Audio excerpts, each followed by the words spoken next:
The time is just gone 16 minutes past 9 a.m. as we continue with the show this morning. If you have just tuned in, we welcome you to the show. We stay in the company of our Salam Media, Al Ansar, Durban, Pietermaritzburg, and also One Nation 88.9 FM. We welcome you to the show this morning. Now, still to come, we will be joined shortly by Tahir Maepa. We're talking about South Africa and we're talking about youth unemployment. South Africa having the highest unemployment rate in the world as far as our youth are concerned.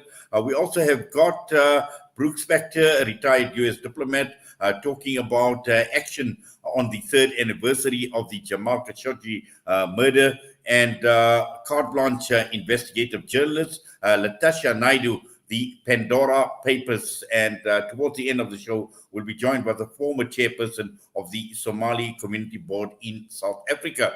But right now, we're going across to be joined by board member of Steinhoff International Compensation Claims Foundation. We're joined by Tahir Maepa.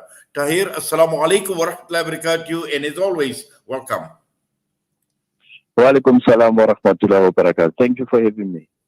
Yes, major concerns, huge concerns with regards to the youth in South Africa.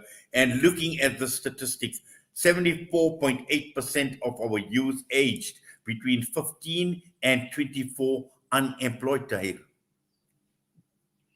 It is a scary statistics, and it doesn't even end there. We also have the youth, which in terms of our definition of the youth in this country, those who are between 25 and 34, 41% of those are also unemployed. Now, we're talking about actively citizens who are supposed to be in the employment environment, who are just roaming the streets of this country. And we're not talking about those who are studying. These are people who are actively looking for jobs on a day-to-day basis, and they're out there without employment or any possibility of ever being employed. Yes. Now, Tahir, we've seen so much in the past. We've heard about job summits. We've seen the issue being raised over and over again by the powers that be, by the government. And at the end of the day, there doesn't seem to be any light at the end of the tunnel. And we just seem to be taking steps backwards rather than moving forward. Most certainly. Unfortunately, we must admit that our government is failing to make the environment conducive for businesses to be able to create jobs. Because government has no capacity to create jobs. And that is not the responsibility of government to create jobs. In fact, as we are sitting with a huge number of government employees who are literally doing nothing because they are placed in positions where they are not needed. There are about 3 sectors where there's a need for expansion. That is education, health, and security. And those are the areas of the public service that needs a huge injection in terms of expansion. But government cannot be able to expand because they are sitting with excess of employees who are in departments that were created just for political expediency. And unfortunately, these people are sitting there, they are not doing much, and government is not taking any initiatives to retrain these employees and place them in areas where the country needs staff. So we are sitting with a schizophrenic kind of government that continues to lie on its population to say that they are going to create jobs. But they don't have the capacity to create jobs because of that is not their responsibility. Their responsibility is to make the environment conducive. Why? How you do that? You reduce the levels of criminality, both inside government and outside government. Secondly, you reduce corruption and wastage that is happening both in government and outside of government. Now, no one in their rightful thinking mind will pour money into a country when they don't know whether their money is going to be safe. And the government is not giving businesses and those with capital some comfort to say that if you put money into this country, your money is going to be safe. it is therefore a sad situation because the policies are there. The policies that seemingly can be able to work and help us to sort of rekindle the economy. But unfortunately, there's no willpower because of people are more interested in wrongdoing than doing what is good for the country. Yes, Tahir, I think I hear what you're saying. And obviously, when we're talking about policy, a policy is as good as what's written on paper. But it is action that matters more. And this we see not happening. And also, I think you know when you speak about corruption, and we see the billions that have been looted, that have been stolen, and all of this at the end of the day compounding the problem. Now, as a young person in South Africa, should I be concerned about my future?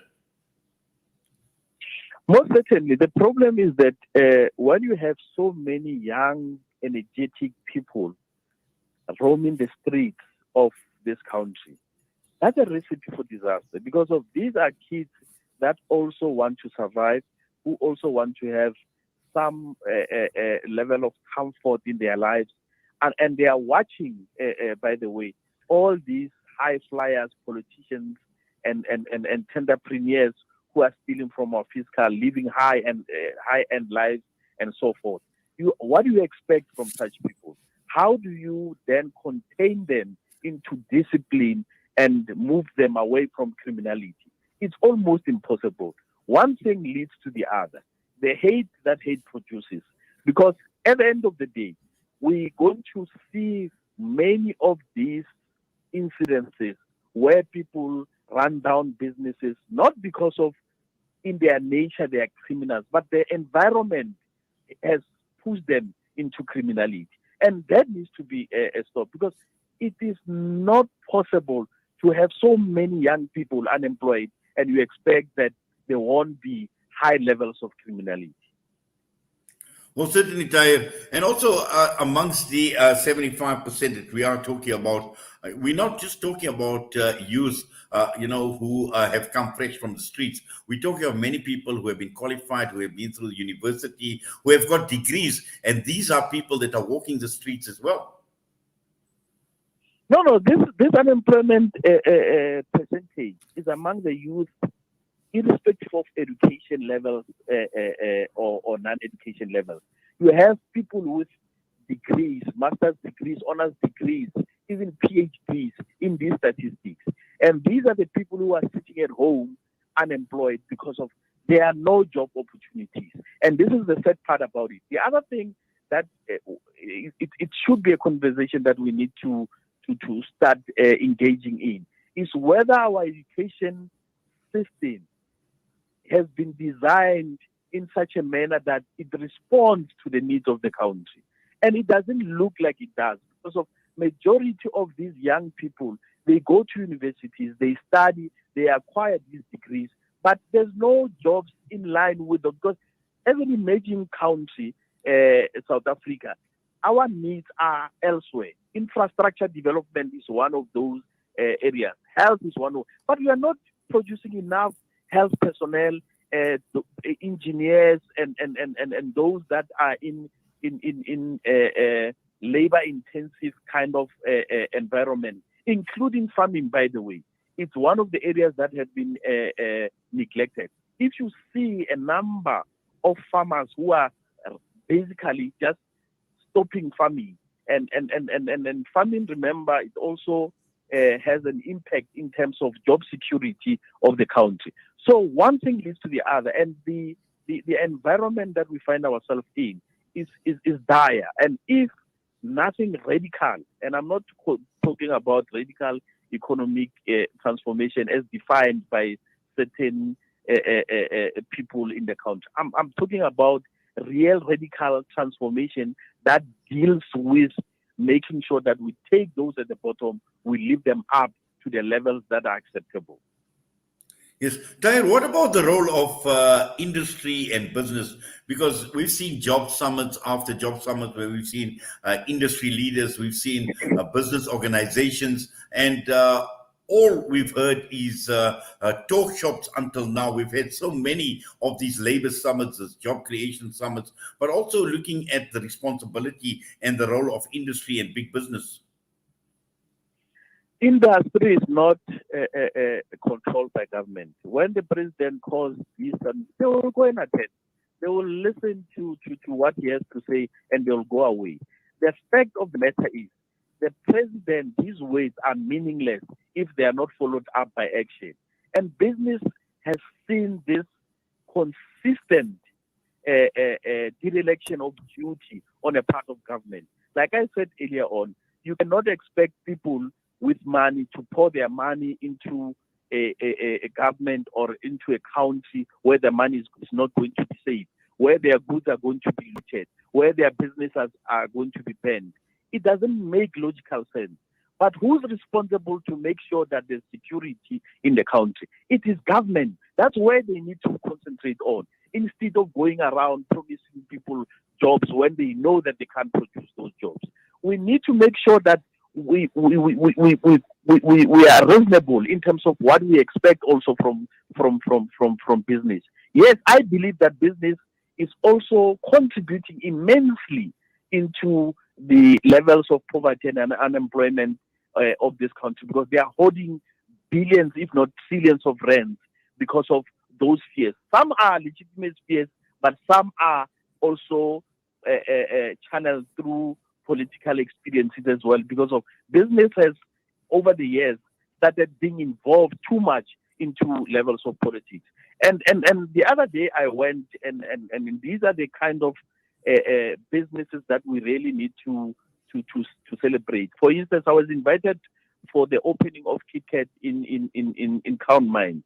I mean, those are the businesses that are usually targeted, but these are South Africans who are really caring, who want to see this country moving forward. They are putting their money with a risk factor that their business can be looted tomorrow, but they are putting in the money, hundreds of millions of rands, to make sure, one, they create jobs. Secondly, they make sure that goods and services reach out to the poorest of the poor. We need more of such initiatives, of course, but they cannot come in the numbers that we want so long as this government abrogate their responsibility to make sure that this country is secure. Just looking at it finally, Tahir, looking at interventions, and you mentioned the word radical. What radical interventions are needed right now to address this issue, because it is becoming extremely urgent? What needs to happen is, one, we need to deal with the risk factors. What is the greatest risk that we have in the country? Security, policing. That is the greatest risk that we have. I mean, how many police officers do we have in the country? We have almost about 200,000 police officers to police about 50 million people. That doesn't make logical sense. We can blame the police as much as we want. They will never be able to deal with crime of this country so long as government doesn't make sure that they put more boots on the ground, by making sure that they train more police officers and they channel the resources where they are needed the most. Education. Our children are suffering in schools because we don't have enough teachers. Our hospitals are falling apart. Those are the areas that drive the economy. If you have security, you have good health institutions, and you have a situation where people can be comforted with making sure that the instrument of finances are secured and are safe, then there will be more people who will be coming in, and companies who will come in and invest in the country. There will never be investment until we deal with the issue of security. And when you look at the lootings that happened mainly in Gauteng and KwaZulu-Natal, it is the lack in security. They failed us. They failed to see, which is something that government is supposed to be doing. They have intelligence apparatus who are supposed to be on the ground and anticipate these risk factors and mitigate them. But those failures has resulted in us losing billions of rands in property and goods in many businesses, and also loss of jobs. And some of those businesses will never come back to operate again, because they don't have the capacity to restart their businesses, nor the money or the will to do it. Well, Tahir, Jazakallah khairan so much for that and for your time with us this morning on Salam Media. We wish you all the best, my brother. Assalamu alaikum wa rahmatullahi wa barakatuh. Wa alaikum salam. Thanks for having me again. Tahir Maepa joining us this morning addressing the issue, and this is an issue of major concern in the country. Close on to 75% of youth in South Africa between the ages of 15 and 24 unemployed.